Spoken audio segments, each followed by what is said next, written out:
trying to analyze the energy flows in a city, all energy data is valuable. Ideally, you would like to know where every joule of energy is used in the city, how it's used, what its application is, and where it's used and when it's used. The real data, empirical data, is more valuable than modeled data. You can extract more value from it if it is high-resolution data. The most valuable data, of course, is data which are provided directly by energy supply organization, like a district heating organization, electricity companies, and natural gas companies.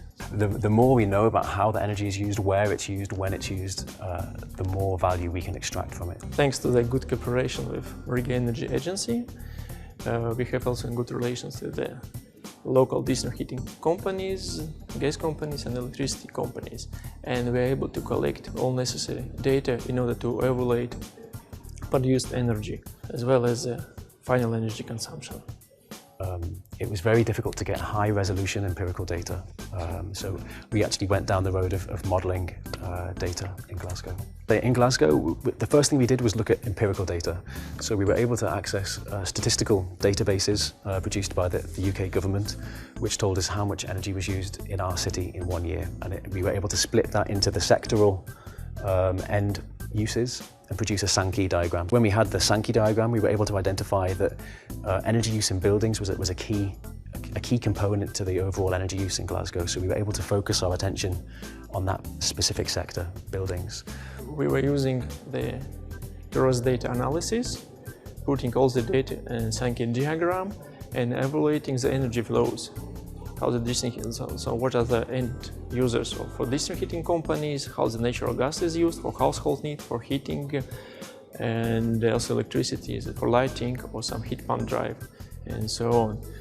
By identifying the actual location and the key causes of energy use within the city, we're able to focus in on them and really focus our efforts on trying to find more sustainable solutions to their energy needs. Collected data provide us very good basis for the development of different energy consumption scenarios, so minimum, optimal and maximal. So on the basis of this data, we're able to simulate further energy consumption, taking into account existing energy efficient measures, planned energy efficient measures, and of course what will be done in the next 10 years.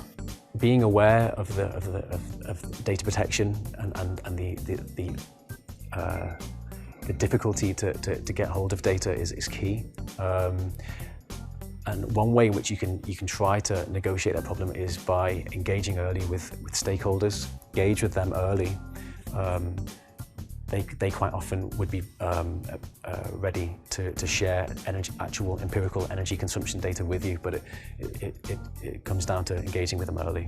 For universities as well as local energy agencies is a good independent bridge between energy producers and the end users.